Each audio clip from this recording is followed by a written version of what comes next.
JTV, Voice of Jagyapet. నమస్కారం, వార్తలకు స్వాగతం. ముందుగా ముఖ్యాంశాలు.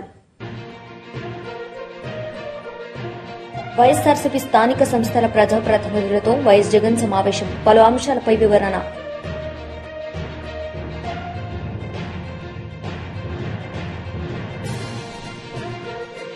BJP leader NVSS Prabhakar media సమావేశం. పలు అంశాలపై వివరణ. వైఎస్ఆర్సీపీ స్థానిక సంస్థల ప్రజాప్రతినిధులతో వైఎస్ జగన్ సమావేశం నిర్వహించారు. ఈ సందర్భంగా ఆయన మాట్లాడారు. ఈ రాజకీయాలు చేసేటప్పుడు కేసులు వేస్తారు అనే భయం లేనప్పుడే రాజకీయాలు చేయగలుగుతాం. జైళ్లకు పంపినా కానీ పర్వాలేదు చంద్రబాబు, నిన్ను ఎదుర్కొంటామనే ధైర్యం ఉంటేనే రాజకీయాలు చేయగలుగుతాం. అలా ఉండగలిగిన తెగువ ఎవరికైనా ఉంటేనే రాజకీయాల్లో ఉండగలగాలి, చేయగలగాలి అనేది మాత్రమే ఈ కలియుగంలో మనం నేర్చుకుంటా ఉన్న పాఠం అని చెప్పి చెప్తా ఉంటాం. ఈరోజు నిజంగానే రాజకీయాలు అలానే తయారయ్యి చంద్రబాబు నాయుడు ఈరోజు చేస్తూ ఉన్న రాజకీయంలో కనీసం 1% కూడా మనం ఆ రోజుల్లో ఎప్పుడు చేయలే. ఆ రోజుల్లో మనం ఏ ఒక్కరికి కూడా ఇబ్బంది జరగకూడదు అనే ఆలోచనలు చేశాం. ఇన్ఫ్యాక్ట్ నాకు బాగా గుర్తుంది, తాడిపత్రి మున్సిపల్ ఎలక్షన్లు జరుగుతూ ఉన్నాయి. మనం రాష్ట్ర వ్యాప్తంగా మున్సిపాలిటీలు అన్నీ మనం స్వీప్ చేసినాం. రాష్ట్ర వ్యాప్తంగా జెడ్పీటీసీలు స్వీప్ చేసినాం, ఎంపీటీసీలు స్వీప్ చేసినాం, సర్పంచ్ స్థానాలు స్వీప్ చేసినాం. మున్సిపల్ ఎలక్షన్లలో కూడా మనం ఓడిపోయింది బహుశా రాష్ట్ర వ్యాప్తంగా ఒక 2 మున్సిపాలిటీలు మనం ఓడిపోయినాం. అందులో తాడిపత్రి ఒకటి. వాళ్ళకు 18, మనకు 16. కేవలం వాళ్ళకు తేడా 2. మన ఎమ్మెల్యే వండుకొని అన్న 2 తేడా ఎత్తేద్దామన్నాడు. ఆ రోజు నాకు బాగా గుర్తుంది. అలా నేను ఒప్పుకోలా. మన ఎమ్మెల్యే అయినని కూడా నేను హౌస్ అరెస్ట్ చేయించిన. మన ఎమ్మెల్యేని నేను హౌస్ అరెస్ట్ చేసి ఎన్నిక జరిపించి తాడిపత్రి మున్సిపాలిటీ సవ్యంగా జరిగించి చివరిగా తెలుగుదేశం 18 వాళ్లకు, 16 మనకు న్యాయబద్ధంగా ప్రజాస్వామ్యబద్ధంగా ఎన్నిక జరిగింది ఆ రోజు. కానీ ఈరోజు చూస్తే పరిస్థితి ఎలా ఉంది అని చెప్పి ఒకసారి చూస్తే, మనమేమో అప్పట్లో జగనన్నకు చెబుదామని చెప్పి ఒక టెలిఫోన్ నెంబర్ ఇచ్చా. స్పందన అని ఒక ప్రోగ్రాం కూడా పెట్టా. ఎవరికి ఏ ఇబ్బంది వచ్చినా కూడా కులం చూడలా, మతం చూడలా, రాజకీయాలు చూడలా, పార్టీ చూడలా, చివరికి తెలుగుదేశం వానికి కూడా ఏదైనా ఇబ్బంది వచ్చినా కూడా జగనన్నకు చెబుదామని చెప్పి ఫోన్ చేస్తే చాలు, ఎమ్మెల్యేలు అడ్డుకున్నా, ఇంకొకరు అడ్డుకున్నా కూడా జగనన్నకు చెబుదామనే నెంబర్కు ఫోన్ చేస్తే చాలు, వెంటనే స్పందన ఉండేది, వెంటనే పరిష్కరించే పరిస్థితి మన హయాంలో మనం చేసాం. స్పందన అని ఒక ప్రోగ్రాం పెట్టాం. ప్రతి వారము ఆ స్పందన అనే ప్రోగ్రాంలో కలెక్టర్లు ఖచ్చితంగా ఉండేట్టుగా, ఎస్పీలు కరెక్ట్గా ఉండేట్టుగా డేట్ ఇచ్చి ప్రతి వారం రోజు జరిగేట్టుగా చూసుకొని, కలెక్టర్ల దగ్గర నుంచి మొదలైతే ఏ మండలాలలో మండల ఇన్ఛార్జీల వరకు కూడా ఆ స్పందన ప్రోగ్రాంలో పార్టిసిపేట్ చేసే పరిస్థితి. ఎవరికి ఏ సమస్య వచ్చినా కూడా స్పందనలో చెప్తే ఆ సమస్య పరిష్కారం అయ్యేదాకా డైరెక్ట్గా సీఎంఓ పర్సూ చేసి ఎందుకు ఈ సమస్య పరిష్కారం కావడం లేదు అని చెప్పి అడిగే పరిస్థితిలో మన పాలన చేసాం. అత్యధికంగా ఆ పొద్దు సాల్వ్ అయింది తెలుగుదేశం పార్టీకి వాళ్ళకి సంబంధించిన సమస్యలే. అంతగా మనం కులం చూడకుండా, మతం చూడకుండా, రాజకీయాలు చూడకుండా, మనకు ఓటు వేశారా లేదా అన్నది కూడా చూడకుండా ఆ రోజుల్లో మనం పరిపాలన అందిస్తే, ఈరోజు చూస్తే ఎలాంటి పరిస్థితులు ఉన్నాయి అని అంటే, ప్రజాస్వామ్యాన్ని పట్టపగలే కూనీ చేస్తూ ఉన్నా కూడా ఈరోజు ఎవరు మాట్లాడలేని పరిస్థితిలో ఈరోజు పాలన సాగుతూ ఉంది. ఇలాంటి పరిస్థితుల్లో ఈరోజు మనం రాజకీయాలు చేస్తూ ఉన్నాం. ఈరోజు మొన్ననే చూసాం తిరువూరు ఎన్నిక, ఇప్పుడు కూడా జరుగుతూ ఉంది. ఇన్ఫ్యాక్ట్ తిరువూరు ఎన్నిక చూస్తే ఆశ్చర్యం కలిగించే నెంబర్స్. ఎందుకు ఎన్నికలు చేస్తూ ఉన్నారో కూడా ఎవరికి అర్థం కాదు. అక్కడ తిరువూరు పరిస్థితి ఏమిటి అని అంటే 17 వైఎస్ఆర్సీపీ గెలిస్తే 20లో 3 టీడీపీ. మా తెలుగుదేశం పార్టీ ఎక్కడ గెలుస్తుంది, ఎందుకు గెలుస్తుంది, అసలు పోటీ ఎందుకు పెడతా ఉన్నారు? అయినా దాన్ని కూడా లాగేసుకోవాలి అని చెప్పి తాపత్రయంతో బలవంతం చేసి ప్రలోభాలు పెట్టి 17 మందిలో నుంచి ఒక 5 మందిని లాక్కొని చివరికి YCP. BJP leader NVSS Prabhakar media సమావేశం నిర్వహించారు. ఈ సందర్భంగా ఆయన మాట్లాడారు. ఖజానా నుంచే కాకుండా బ్యాంకుల నుంచి రుణం ద్వారా పొంది కట్టినటువంటి ఒక ప్రాజెక్టు కూలటానికి కుంగటానికి కారకులు ఎవరు అని తేల్చే విషయంలో ఎందుకింత తాత్సారం జరుగుతోందని చెప్పని భారతీయ జనతా పార్టీ సూటిగా ప్రశ్నిస్తా ఉంది. ఒకవైపున విచారణ గడువు పూర్తయినటువంటి సందర్భంలో ప్రతిరోజు కూడా ఇంకా కొంతమందిని విచారిస్తాం, కొంతమందికి సమ్మన్లు జారీ చేస్తాం, విచారణకు పిలుస్తున్నాం, గడువు పెంచాలి, ఆ విచారణ జరిగిన తర్వాతనే నివేదిక ఇస్తాం అని అంటూ లీకులు కూడా ఇస్తూ కాలయాపన జరుగుతున్నట్టుగా ఆ విచారణను నీరుగార్చడానికి ప్రయత్నం చేస్తున్నట్టుగా కనబడుతోందని చెప్పని భారతీయ జనతా పార్టీ ఆరోపిస్తోంది. గతంలో కూడా ఈ విద్యుత్ కొనుగోలు ఒప్పందాలకు సంబంధించినటువంటి అంశం విషయంలో కూడా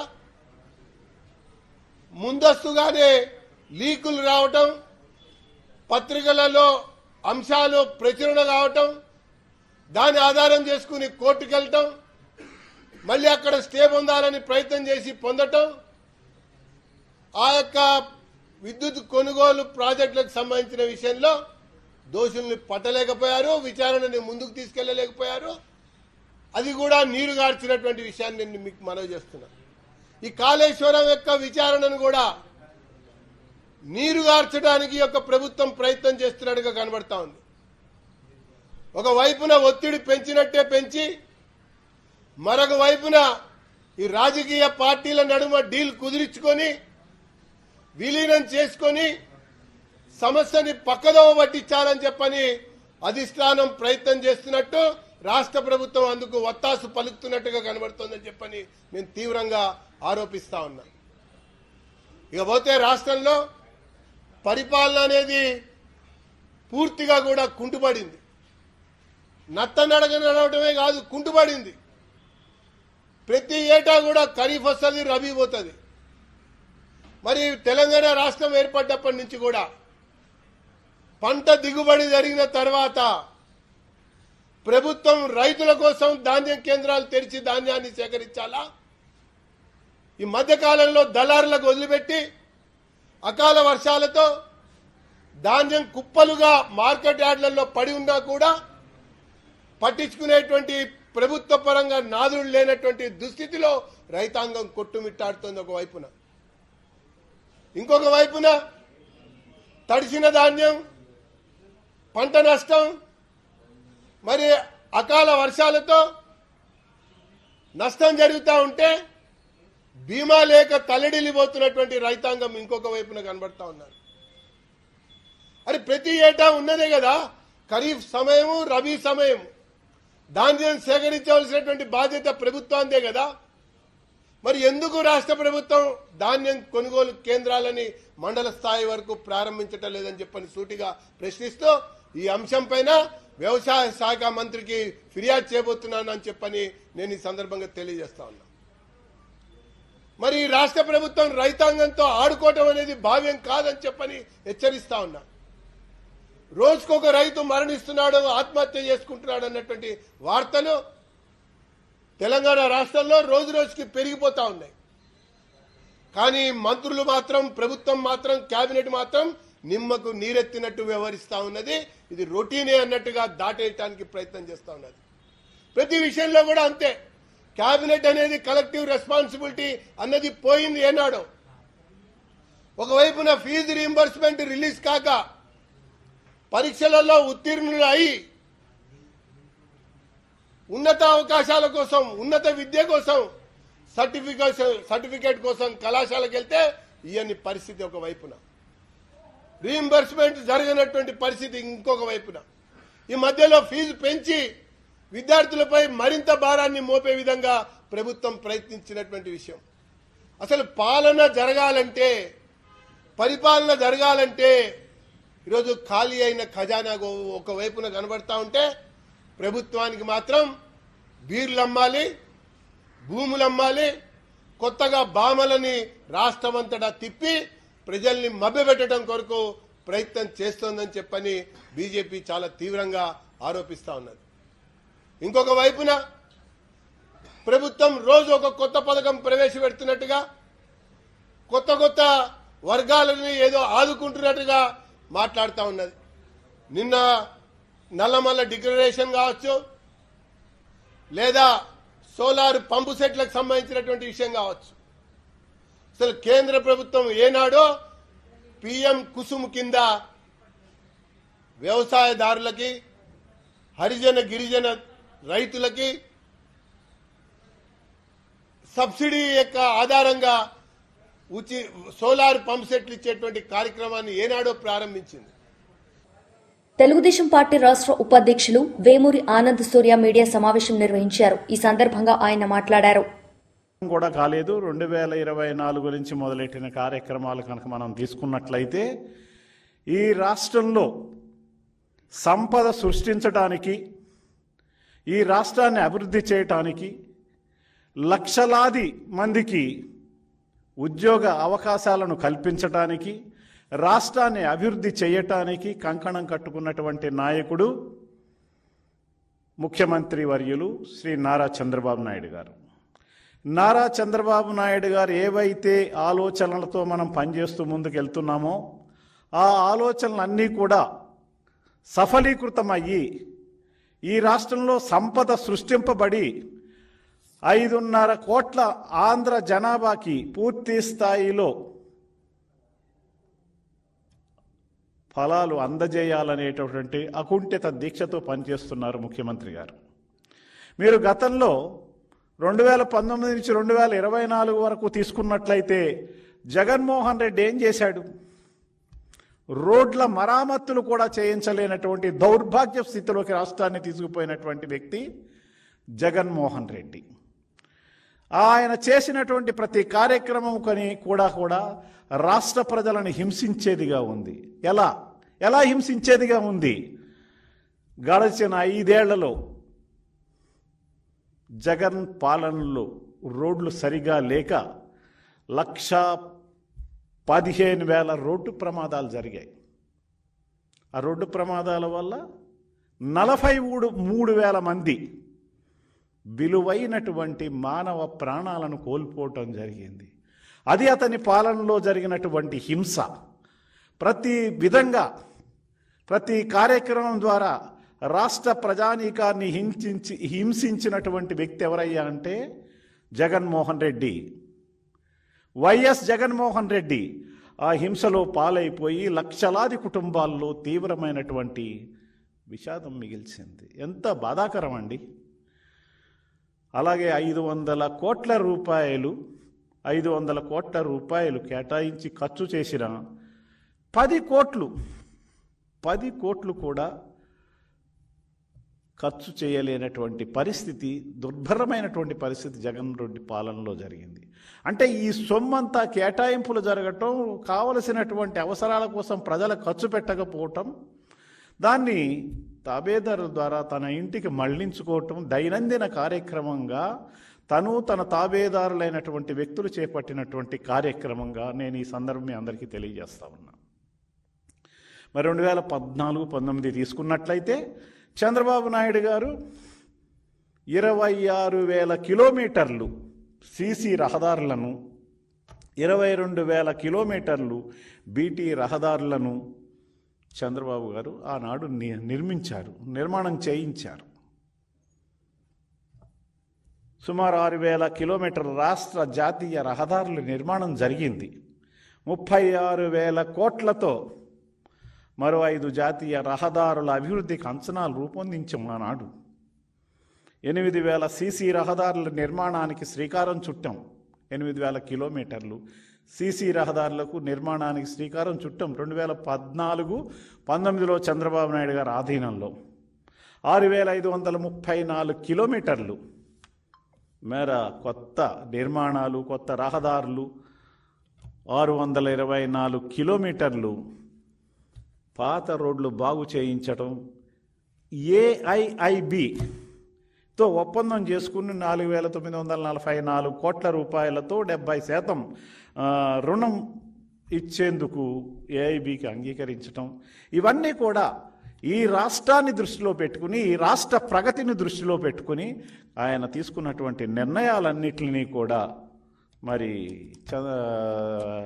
తను ముఖ్యమంత్రి అయిన వెంటనే ఆ కొనసాగింపుని అక్కడికక్కడ ఆపేసి, అతను ఏదైతే కేంద్రం ఇచ్చే నిధులకి మ్యాచింగ్ గ్రాంట్గా 30% ఇవ్వాల్సి ఉండగా ఆ 30% నిధులను కూడా ఇవ్వకుండా మూర్ఖపు ఆలోచనతో, ఏంటి మూర్ఖపు ఆలోచన? చంద్రబాబు నాయుడు గారు చేసే పని అంతా కూడా డెవలప్ అయ్యి ఆ రోడ్లన్నీ అయిపోతే చంద్రబాబు నాయుడు గారికి పేరు వస్తుంది, నాకు పేరు రాదు కాబట్టి నేను ఇవ్వను అని కేంద్రానికి మ్యాచింగ్ గ్రాంట్గా ఇవ్వాల్సిన 30 కోట్ల రూపాయలు కూడా ఇవ్వలేనటువంటి దరిద్రపు పిసినారి, 30% నిధులు కూడా ఇవ్వలేనటువంటి పిసినుగొట్టు తత్వంతో వ్యవహరించి రాష్ట్రాన్ని భ్రష్టు పట్టించి రాష్ట్రాల్లో రోడ్లని. బీఆర్ఎస్ లీడర్ మీడియా సమావేశం నిర్వహించారు. ఈ సందర్భంగా ఆయన మాట్లాడారు. సభకు తరలి వచ్చిన వాళ్ళంతా కూడా రాష్ట్ర వ్యాపితంగా ఉన్నటువంటి నలుమూలల నుండి కాంగ్రెస్ పార్టీ శ్రేణులు రావడం జరిగింది. కానీ మరి చెంచులను ఉద్దేశించి, ఆదివాసీలను ఉద్దేశించి ఏర్పాటు చేసినటువంటి ఈ వికాసం ఏమవుతుందో, మా చెంచులను పోలీస్ స్టేషన్లో బంధించడం జరిగింది. మా ఆదివాసీ నాయకులు ఎవరు కూడా వేదికనెక్కనటువంటి పరిస్థితి.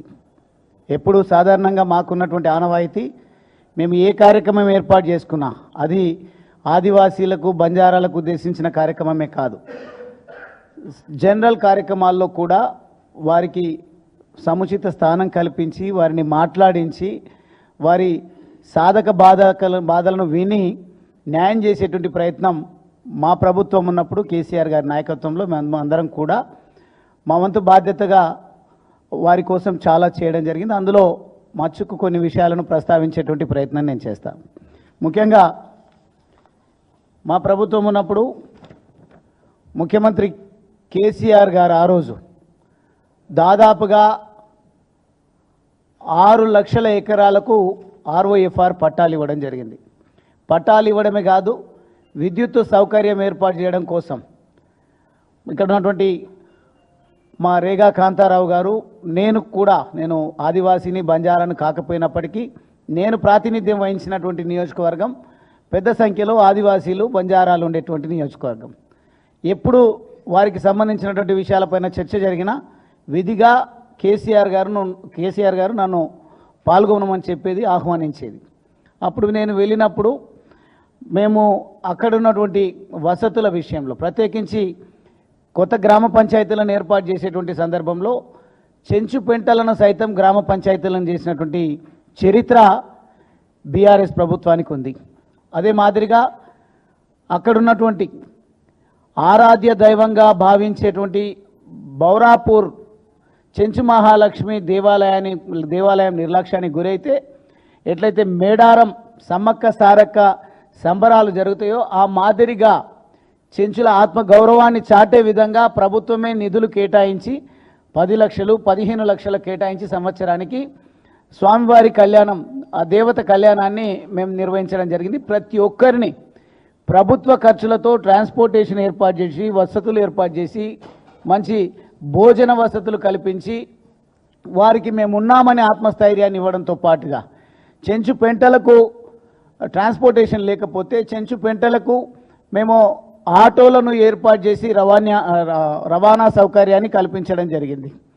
మొత్తంగా ఏమైనా అభివృద్ధి జరిగింది అంటే అది బీఆర్ఎస్ హయాంలో జరిగింది, ఆదివాసీలకు సంబంధించి, చెంచులకు సంబంధించి. దానికి తోడుగా ఏమైనా క్రెడిట్ ఇవ్వాల్సి వస్తే ఆర్డిటి అనే ఒక స్వచ్ఛంద సంస్థకి ఇవ్వాలి. ఈరోజు ఆర్డిటి సంస్థ ఇప్పటికే అక్కడ ఉన్నటువంటి చెంచులకు గృహ నిర్మాణం చేపట్టింది. అదేవిధంగా అక్కడున్నటువంటి నిరుద్యోగ యువతకు మేము ట్రైనింగ్ ఇప్పించి వాళ్ళను గైడ్లుగా నియామకాలు చేసి టూరిజంను ప్రోత్సహించేటువంటి ప్రయత్నం మేము చేయడం జరిగింది. ఇప్పుడున్నటువంటి వాళ్ళు వాస్తవంగా ఐటీడీఏకు కేంద్రంగా మన్ననూరు ఉంది. మన్ననూరులో నిన్న జరిగినటువంటి ఈ వికాసం ఏదో అక్కడ నిర్వహించాలి సభ, కానీ ఎవరి ప్రభావమో ఎవరిని ఉద్దేశించి వైసీపీ లీడర్ మీడియా సమావేశం నిర్వహించారు. ఈ సందర్భంగా ఆయన మాట్లాడారు. విలేజ్ దగ్గర ఎందుకు ఆపాల్సి వచ్చిందో ప్రభుత్వం సమాధానం చెప్పాలి అని చెప్పి ఈ సందర్భంగా చెప్తా ఉన్నాం. మెజార్టీ లేకపోయినా భయంతో కౌన్సిలర్ని ఆపి బలవంతంగా నిన్న 4 కౌన్సిలర్ని బలవంతంగా తీసుకుని వెళ్లి పార్టీలో చేర్పించినటువంటి పరిస్థితి చూసాం. ఈ రోజు కూడా అదే రకంగా చేయాలని ప్రయత్నం చేస్తా ఉన్నారు. మెజార్టీ లేకపోయినా తిరువూరు మున్సిపాలిటీని హస్తగతం చేసుకోవాలని చెప్పని దౌర్జన్యంగా చేసేటటువంటి కార్యక్రమం జరుగుతోంది. ఎన్నికల కమిషన్ డైరెక్షన్ ఇచ్చినా, అలాగే ఈరోజు ఉదయం కోర్టులో కూడా వైఎస్ఆర్ కాంగ్రెస్ పార్టీ పిటిషన్ దాఖలు చేయడం జరిగింది. కోర్టు కూడా ఆశ్చర్యపోయింది. ఎన్నికల కమిషన్ స్పష్టంగా ఆదేశాలు ఇచ్చినప్పటికీ కూడా ఎందుకని పోలీస్ యంత్రాంగం ఈ రకంగా వ్యవహరిస్తుంది, ఒక 30 నిమిషాల్లో అరగంట లోపు నాకు పూర్తి సమాచారం కావాలి అని చెప్పని న్యాయస్థానం కూడా ఆదేశించడం జరిగింది అని చెప్తున్నాం.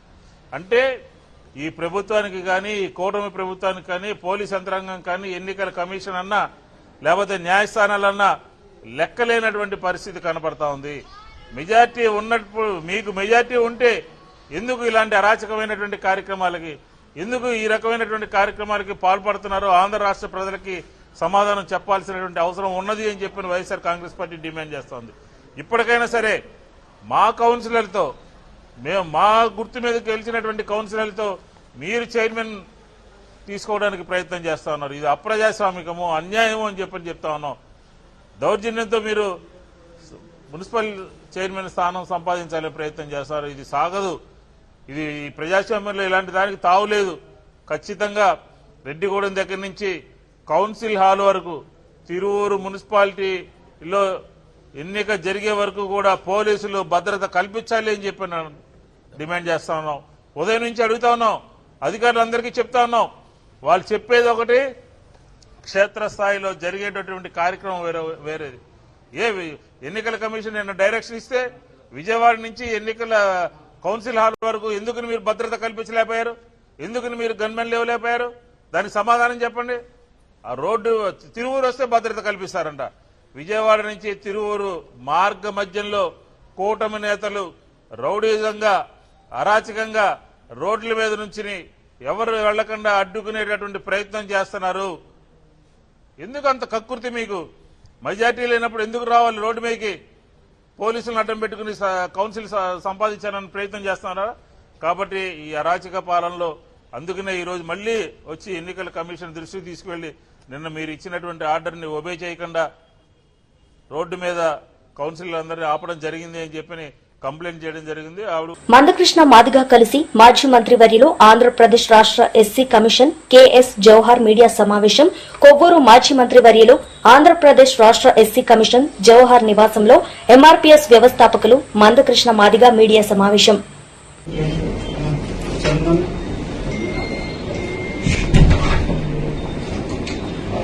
ఆంధ్రప్రదేశ్లో గౌరవ రాష్ట్ర ముఖ్యమంత్రి నారా చంద్రబాబు నాయుడు గారి ఆశీస్సులతో మొదటిసారి ఎస్సీ కమిషన్ చైర్మన్ మాదిగ సామాజిక వర్గం సంబంధించిన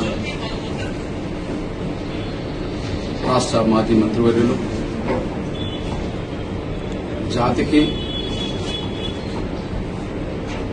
తనకు ఒక గుర్తింపు గౌరవం తీసుకొచ్చిన పార్టీకి ఎప్పటికీ కృతజ్ఞత ఉంటూ వస్తున్నా. ఆయనను ఇబ్బంది పెట్టే వాళ్ళున్నా,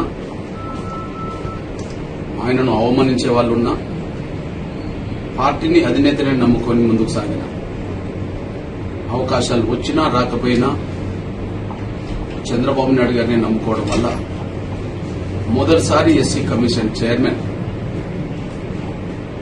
మాజీ మంత్రివర్యులు మాదిగ సామాజిక వర్గం సంబంధించిన జవహర్ గారికి రావడం, మాదిగ జాతి మొదటిసారి ఈ గౌరవం దక్కినట్టుగా భావించుకుంటుంది. ఇది వాస్తవం. దళితుల్లో 59 కులాలు ఉన్నప్పటికీ 2 ప్రధాన కులాల్లో ఒకరు అవకాశం పొందిన కులాలుగా, ఒకరు అవకాశం దక్కని కులాలుగా చరిత్రలో నమోదైపోయాయి. ఉమ్మడి ఆంధ్రప్రదేశ్ మొదలుకొని ప్రస్తుత ఆంధ్రప్రదేశ్ వరకు ఇప్పటికీ ఎస్సీ కమిషన్ చైర్మన్ గా 4 నియమించబడితే ఆ 4లో ఒక్కరు కూడా మాదిగ సామాజిక వర్గం సంబంధించిన గతంలో జస్టిస్ పున్నయ్య మా సోదర సామాజిక వర్గం సంబంధించిన వ్యక్తి. అదే సమయంలో నాగార్జున మాల సామాజిక వర్గం సంబంధించిన వ్యక్తి. అదే సమయంలో కారం శివాజీ మాల సామాజిక వర్గం సంబంధించిన వ్యక్తి. మొన్నటికి మొన్న గవర్నమెంట్ లో విక్టర్ ప్రసాద్ మాల సామాజిక వర్గం. అంటే దళితుల మీద దాడులు జరుగుతున్నాయి, ఆ దాడులు నివారించే దిశలో కమిషన్ ఉండాలని చెప్పి, ఆ కమిషన్ సూచనలను నిర్దిష్టంగా అమలు చేయాలని చెప్పి ప్రభుత్వాన్ని నియమిస్తే దళితుల్లో ఇప్పటి వరకు ఒకే సామాజిక వర్గం సంబంధించిన వాళ్ళు నియమించుకుంటూ రావడం. ఆ విషయంలో మాదిగల్లో ఆవేదన ఉండేది. ఆ విషయంలో మాదిగల ఆవేదన పలు సందర్భాల్లో ప్రభుత్వాల దృష్టికి తీసుకురావడం కూడా జరిగింది. ఎట్టకేలకు గౌరవ ఆంధ్రప్రదేశ్ ముఖ్యమంత్రి వారు నారా చంద్రబాబు నాయుడు గారు ఈ విషయాన్ని గుర్తించారు. నిజమే, ఇప్పటికీ ఎస్సీ కమిషన్ చైర్మన్ స్థాయిలో. వార్తలు ముగించే ముందు ముఖ్యాంశాలు మరోసారి. వైఎస్ఆర్సీపీ స్థానిక సంస్థల ప్రజాప్రతినిధులతో వైఎస్ జగన్ సమావేశం. పలు అంశాలపై వివరణ.